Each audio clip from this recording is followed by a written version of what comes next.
যাচ্ছি বোনের বাড়িতে। তো একটা সুন্দর ভিডিও, একটা সুন্দর মূর্তি প্রতিমা আমাদের জন্য অপেক্ষা করছে, একটা সারপ্রাইজ। তো তোমরা সবাই দেখে চমকে যাবে, আশা করি খুব ভালো লাগবে, তার জন্যই ভিডিওটা আনা। তো চলো আমার সঙ্গে থাকো আর পুরো ভিডিওটা দেখতে থাকো। তো দেখতেই পাচ্ছ ছোট্ট ছোট্ট দুটো হাত দিয়ে একটা কত সুন্দর মূর্তি আমাদের বাড়িতে চলে এলো। সুন্দর মা দুর্গার ছোট্ট মূর্তি, এতটা সুন্দর আর এতটা নিখুঁত বানিয়েছে যে সত্যি প্রশংসা না করে থাকাই যায় না। তো এখানে একটা কথা বলে রাখি, সেটা হচ্ছে যে দুর্গা প্রতিমাটা তো সত্যিই অসাধারণ, খুবই সুন্দর, কিন্তু আমাদের ছোট্ট বাবুর বাজনাটাও খুবই সুন্দর। এইটুকুনি ছেলে এখন কি আবদার করবে, কিছু খেলনা আবদার করবে বা কিছু নিজের পছন্দ মতো কিছু কালার্স অর্ডার করবে বা কিছু গাড়ি, কিছু টয়স, এইসবই তো বলে মা বাবাদেরকে। আর এখন তো অনলাইনের যুগ, হাতের নাগালে তো কত কি পেয়ে যায়। কিন্তু আমাদের পুচকুটার আবদারটাও সেরকম, খুবই মিষ্টি একটা আবদার, খুবই সুন্দর। তাই আমরা সবাই এই আবদারটাতে সহমত দিয়ে এই মূর্তি প্রতিমা নিয়ে চলে এলাম।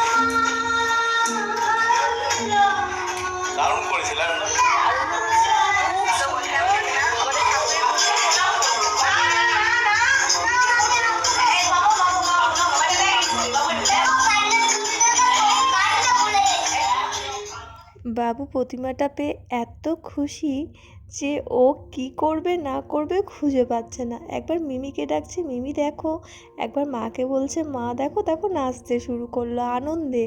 মানে ওর খুশির কোনো ঠিকানা নেই, এত সুন্দর মা দুর্গাটা পেয়ে। তো আমরা সবাই বোঝাচ্ছি যে তুমি যেমন ছোট্ট, মা দুর্গাটাও ছোট্ট, কিন্তু এটা তো ভগবান বাবু।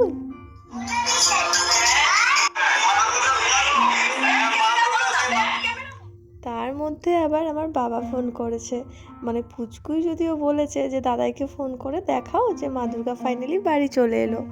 তো ফোন করে বাবা তো বুঝতেই পারছে না প্রথমে, কারণ ফোনে একদমই বোঝা যাচ্ছে না যে এই মা দুর্গাটা ছোট্ট একটা মা দুর্গা। বাবা ভাবছে সামনে তো বাসন্তী পূজা, তাহলে নিশ্চয়ই আমরা বাসন্তী পূজা দেখতে গেছি। মন্দিরের বড় মা দুর্গা যেরকম হয় বাসন্তী মায়ের প্রতিমা, এখানেও ঠিক সেটাই। বাবাকে কিছুতেই আমরা বুঝিয়ে উঠতে পারছি না যে এই ছোট্ট মা দুর্গাটা আমাদের বাড়িতেই আনা হয়েছে বাবুর জন্য। বাবা জানতো, কারণ আমরা অর্ডারটা দিয়েছিলাম 6 মাস আগে। তো 6 মাস আগে অর্ডার দিয়েছিলাম, তারপর কিন্তু আমরা ফাইনালি বাড়ি নিয়ে এলাম। কিন্তু বাবাকে আমরা কিছুতেই বোঝাতে পারছি না যে এটা বাইরের বড় মূর্তি প্রতিমা নয়, আমাদেরই বাড়িতে আনা হয়েছে ছোট্ট মা দুর্গা। এত সুন্দর বানিয়েছে যে ফোনে মনে হচ্ছে যেন বড়, যেমন মন্দিরে পুজো করা হয় ঠিক সেরকম বড় সড়ো প্রতিমা। আমি অনেক রকমভাবে বোঝানোর চেষ্টা করছি, এটা দেখো ওটা দেখো কোথায় আছে দেখো, বাবা কিন্তু কিছুতেই বুঝে উঠতে পারছে না।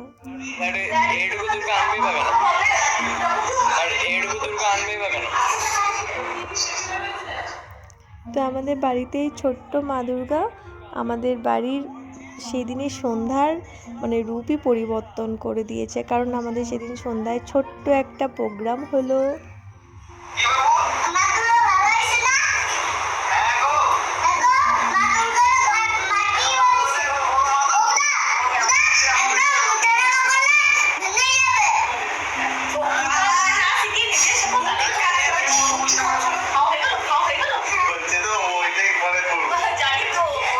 বাবুকে বলা হয়েছে যে বাবাই এই মা দুর্গাটা তো মাটির প্রতিমা, তো বারবার কিন্তু ওঠা নামা বা নাড়াচাড়া করলে এটা কিন্তু ভেঙে যেতে পারে।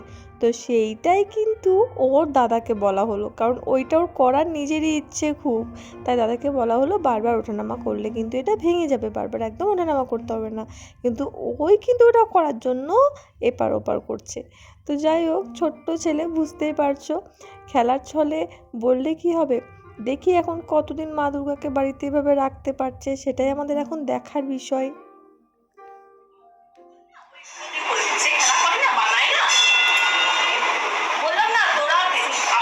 ভালো লাগছে কিন্তু কখনো যাও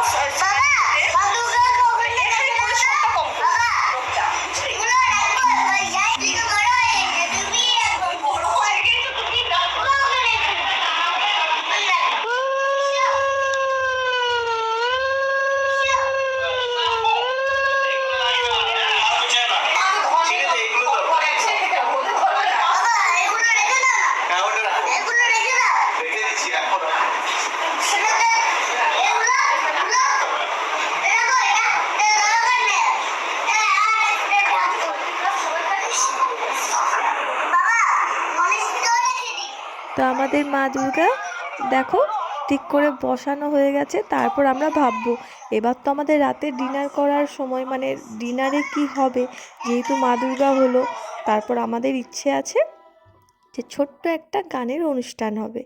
সোনাই, বাবু, যে যেটা পারে, বাচ্চাদের একটা ছোট্ট গানের অনুষ্ঠান হবে, তারপর রাতের ডিনার আছে। তো আমি আর সুখেন বাইরে চলে গেলাম বাজারে।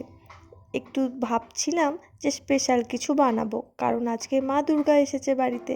তো একটা সুন্দর পরিবেশ, আর আমিও অনেক দিন পর বোনের বাড়ি গেছি, তো তার জন্যই একটা স্পেশাল মেনু আমাদের ইচ্ছেই। তো সুখেন বলল চলো বাইরে যাই, তারপর দেখা যায় যে কি কি পাই, কি কি হবে। তো তোমরা আমার সঙ্গে থাকো আর দেখতে থাকো আমরা বাইরে গিয়ে কোথায় গেলাম, কি কি করলাম।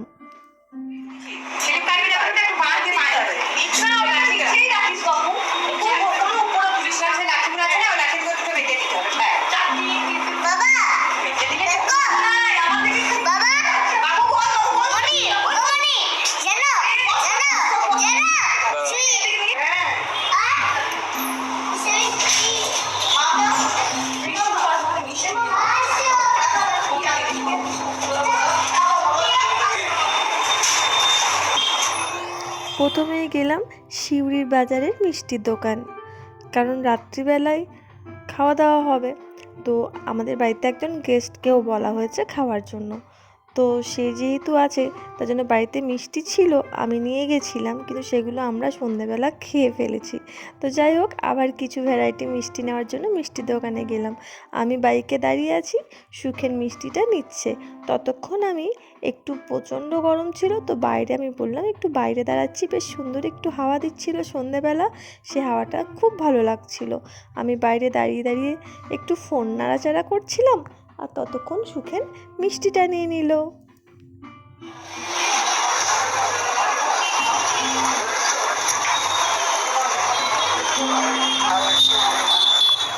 তারপর মিষ্টির দোকানের পাশেই ছিল লস্যি। তো লস্যি দেখে যথারীতি এই গরমে তেষ্টা যেন বেড়ে গেল। তো সুখেনের আমি লস্যি খেয়ে নিলাম। লস্যি খাওয়ার পর ফাইনালি চলে এলাম মাটনের দোকান।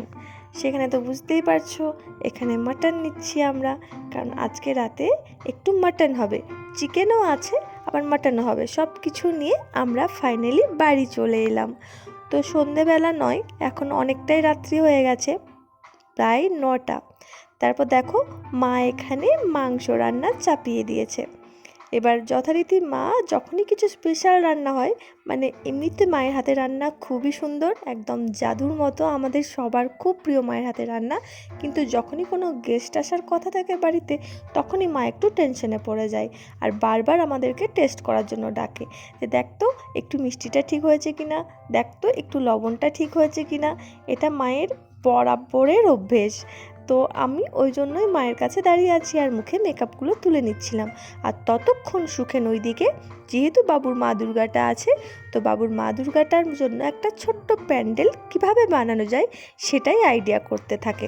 আর বাবু কন্টিনিউ দুষ্টুমি করতে থাকে। ওর যা কাজ, প্রথমেই তো পেয়েছে মা দুর্গা, সাথে আছে মিমি আর দাদা। ওর খুশির তো কোনো ঠিকানা নেই। পড়াশোনার তো বালাই নেই, বই ব্যাগের মধ্যে ভরে তুলে দিয়েছে ওপরে, যেহেতু এখন সাথে আছে মিমি, তারপর আছে দাদা, তারপর আবার নতুন মা দুর্গা বাড়িতে এসেছে, মানে ওকে এখন দেখে কে। তো ওইদিকে ও ছোটাছুটি করছে, বাবাকে ডিস্টার্ব করছে, একবার আমার কাছে আসছে আর একবার নিজের মা দুর্গার কাছে যাচ্ছে।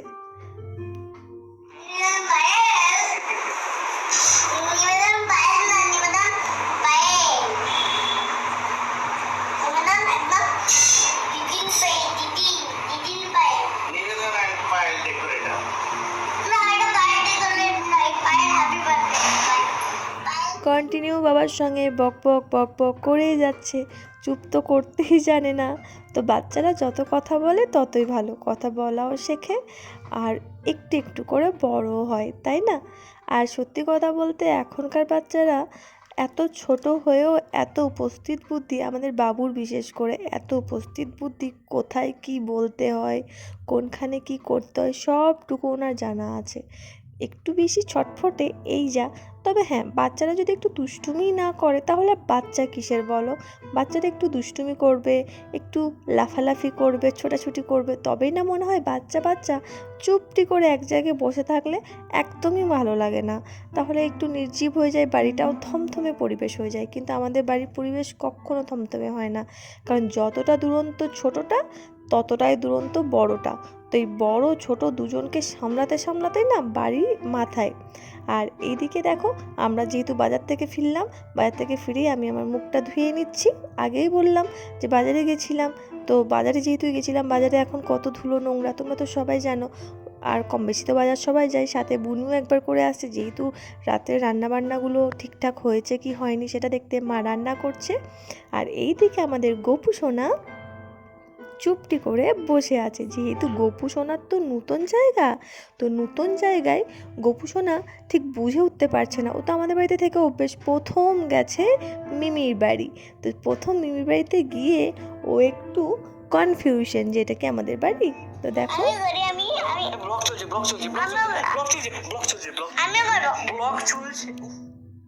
তো গোপু সোনা যেহেতু এখানে বসে আছে, তো যেহেতু গোপু সোনার কাছে আমরা আছি আর বাবু আসবে না, এটা কি হয়? দেখো ছুট্টে চলে এসেছে গোপু সোনার কাছে। যত খুশি আদর আমি করব, যত খুশি বকা আমি দেব, কিন্তু যা করব আমিই করব, ওর এই একটাই আবদার।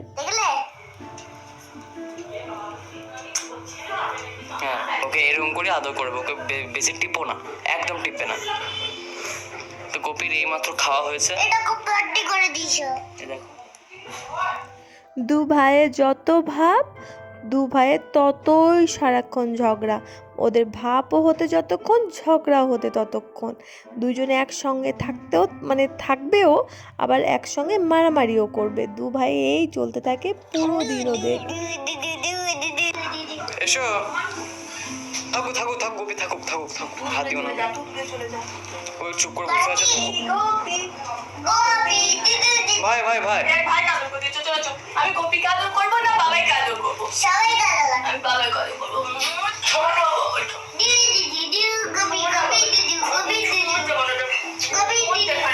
আমার পুচু পুচু, আমার পুচু পুচু, আমার পুচু পুচু। তারপরে বাবু দুষ্টুমি কন্টিনিউ বক বক করেই যাবে। একবার এই রুমে, একবার ওই রুমে, একবার মিমি কী করছে, একবার বাবা কী করছে, সবাইকে একবার করে দেখে আসবে। আর নিজের ছোটাছুটি পা দুটোর কিন্তু কোনো বিশ্রাম নেই, সেই সকাল থেকে রাত অবধি, শোয়ার আগে অবধি ও কিন্তু ছোটাছুটি করেই যাবে। পাগুলো পুরো ব্যথা ধরে যায়, কিন্তু না, ছোট্ট ছেলে বলেছে কেন, ওদের এনার্জি ভগবান একটু বরাবরই বেশিই দিয়ে থাকে। পায়ে একটু ব্যথা হোক না হোক, পায়ে তেল দেওয়া হোক না হোক, ওদের কিন্তু কোনো কমতি নেই, ছোটাছুটির কোনো কমতি নেই। কে যে এত ছুটতে পারে ভগবানই জানে। যাই হোক, গোপীকে পেয়ে তো বাবু খুব খুশি, একদম হাত বোলানো, আদর করা, মানে ওর টেক কেয়ার, মানে পুরো দায়িত্ব যেন পুচকুটাই নিয়েছে। কিন্তু পুচকু আর গোপী দুজনেই তো পুচকু, কে কাকে সামলাই, এ হয়েছে ব্যাপার। তারই মধ্যে ওই যে বলেছিলাম মা দিতে এসেছে মাংস টেস্ট করতে, কারণ মা বাড়িতে গেস্ট এলেই না মায়ের কনফিউশন সারাক্ষণ বেড়েই থাকে যে কেমন হয়েছে, আগে তোরা খেয়ে বলবি ভালো হয়েছে, তারপর আমি অন্য মানুষকে দেব। তো মা যথারীতি একটু কষতে কষতে না দিলে তো মায়ের হবেই না। মা ধৈর্য, আমাকে অনেক আগে থেকেই মা ডেকেছিল এই রুমে আয় এই রুমে আয়, যেহেতু গোপীকে বাবুর কাছে একা আছে আমি ছেড়ে যেতে পারছি না, মায়ের ধৈর্য ধরেনি, রুমে নিয়ে একদম সাথে হায়ে ভরে দিল। ভিডিও চলছে তার মাঝেই কিন্তু মায়ের আর ধৈর্যের বাঁধ ধরে না, যেহেতু অনেকটি রাত হয়ে গেছে, যদি গেস্ট চলে আসে তাহলে তো লেট হয়ে যাবে। ওই জন্য মা সোজা এসে মুখে ভরে দিল। ভিডিও হচ্ছে না কি হচ্ছে মায়ের দেখা দেখি নেই। তো দেখো তারপর পুরো বাড়ি এই ব্লগের দায়িত্ব আপাতত তো আমাদের ছেলেরই ছিল, সোনাইয়ের। তো ঘুরে ঘুরে আপাতত ব্লগটা করছে, আমরা কি কি করছি তোমরা তো দেখতেই পাচ্ছ।